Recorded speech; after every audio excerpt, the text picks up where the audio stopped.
अस्सलाम वालेकुम नाज़रीन, प्रोग्राम हिडन ट्रुथ से आपकी खिदमत में हाजिर हूँ किरण खान। वहाँ स्मार्ट क्रिकेट ज्यादा जरूरी थी, आजम खान हैरत की तस्वीर बने रहे। वो बुरे विकेट कीपर हरगिज नहीं है। अभी चंद ही हफ्ते पहले PSL के बेहतरीन विकेट कीपर करार दिए गए हैं, मगर यहाँ वो खुद पर हैरान हैं कि ऊपर तले 2 कैचेस कैसे गिरा दिए। ये 2 ऐसे रेगुलेशन कैचेस थे जो इंटरनेशनल लेवल पर कोई भी विकेट कीपर आसानी से कर जाता। इंग्लिश बैटिंग धाड़ रही थी और पाकिस्तानी बॉलर्स सर कुजा रहे थे। गो इससे पहले यूं ही धाड़ने का मौका पाकिस्तानी बल्लेबाजों को भी मिला था, मगर वो कोताबीन निकले और अपनी हैसियत साबित करने में नाकाम रह गए कि आदिल रशीद और लिविंगस्टन की स्पिन आड़े आ गई। साइम अयूब को ड्रॉप करके पाकिस्तान ने अपने पुराने ओपनिंग जोड़े को मैदान में उतारा, जिससे अबर आलूद कंडीशन में इंग्लिश पेसर्स की 150 किलोमीटर फी घंटा की रफ्तार से स्विंग होती नई गेंद का सामना था, मगर इसने अपना किरदार खूब निभाया। बाबर आजम और मोहम्मद रिजवान ने बैटिंग के लिए मुश्किल हालात में अपनी महारत का सबूत दिया। उनके कदम हरकत में रहे और इंग्लिश फास्ट बॉलर्स के पैर जमने ना पाए। पावर प्ले के इख्तिताम तक पाकिस्तान मैच में पहली बर्तरी ले चुका था, मगर पावर प्ले खत्म क्या हुआ, पाकिस्तानी बैटिंग के कदम ही उखड़ गए। जिस पिच पर टॉस जीतकर पहले बॉलिंग का फैसला बटलर ने फास्ट बॉलर्स की सीम का फायदा उठाने को किया था, वहां आदिल रशीद की स्पिन सबसे बेहतर निकली। अपनी लेंथ में परफेक्शन के साथ आदिल रशीद का डिसिप्लिन भी ऐसा सख्त था कि पाकिस्तानी बल्लेबाज हवास भुला बैठे।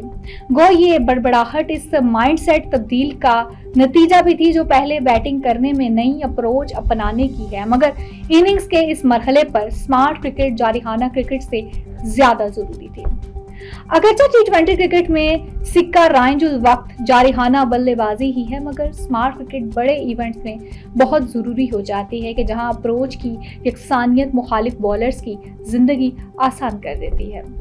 पाकिस्तान ने पावर प्ले का जो मोमेंटम मिडल ओवर्स में गवाया, इससे किसी हद तक उस्मान खान ने बहाल करने की कोशिश की और अपने मुख्तसर से इंटरनेशनल कैरियर में पहली बार अपनी इन सलाहियतों की झलक दिखाई जो उनके ताज़ा सफर की वजह बनी है।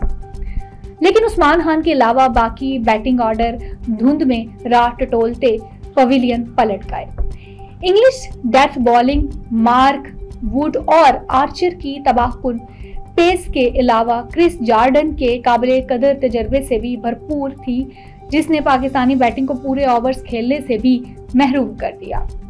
जो फुल सालट के कदम हिलते गए, पाकिस्तानी बॉलिंग की लेंथ मजीद बिगड़ने लगी और पावर प्ले में इंग्लिश बैटिंग ने पाकिस्तानी बॉलिंग का वो हशर कर डाला जो 2 हफ्ते पहले पाकिस्तान को आयरिश बॉलिंग का करना चाहिए था। लेकिन इंग्लिश बैटिंग की ये दरीदा दिली सिर्फ पाकिस्तानी बॉलिंग की खताओं की ही ममनून नहीं थी, बल्कि विकेटों के पीछे खड़े आजम खान की गलतियों की भी शुक्रगुजार थी, जिन्होंने 2 ऐसे यकीनी कैचेस ड्रॉप कर डाले कि फिर खुद ही हैरत की तस्वीर बन रहे।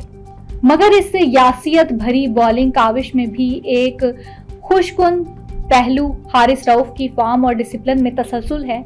इंजरी के सबब क्रिकेट से दूर रहने के मौके ने यकीनन उनके माइंडसेट को तकवीयत दी है और वर्ल्ड कप से ऐन पहले उनका इस फॉर्म में आना पाकिस्तान के लिए अच्छी खबर है। लेकिन सीरीज और गुज़श्ता चंद मैचेस की ऊंच नीच से कतई नजर पाकिस्तान को अपने नए माइंडसेट से जुड़े रहना चाहिए और जारिहाना क्रिकेट को ही अपना असलूब बनाना चाहिए। बहरहाल बदलाव जब इतना बड़ा लाना हो तो नाकामियां भी बर्दाश्त करनी पड़ती हैं, और जिस अप्रोच से पाकिस्तानी टॉप ऑर्डर्स ने यहाँ पावर प्ले में क्रिकेट खेली, वर्ल्ड कप में यही अप्रोच अगर मिडल ऑर्डर भी निभा पाया तो सेमीफाइनल तक रसाई भी बैद नहीं। लेकिन इस अप्रोच की कामयाबी के लिए तसलसल बहरहाल लाजिम है। प्रोग्राम हिडन ट्रुथ से अब तक लिए इतना ही। देखते रहिए देसी टीवी USA, DTVNN और हमारा OTT प्लेटफॉर्म DTV Flix, जहाँ 3000 से ज्यादा चैनल्स को देखा जा सकता है।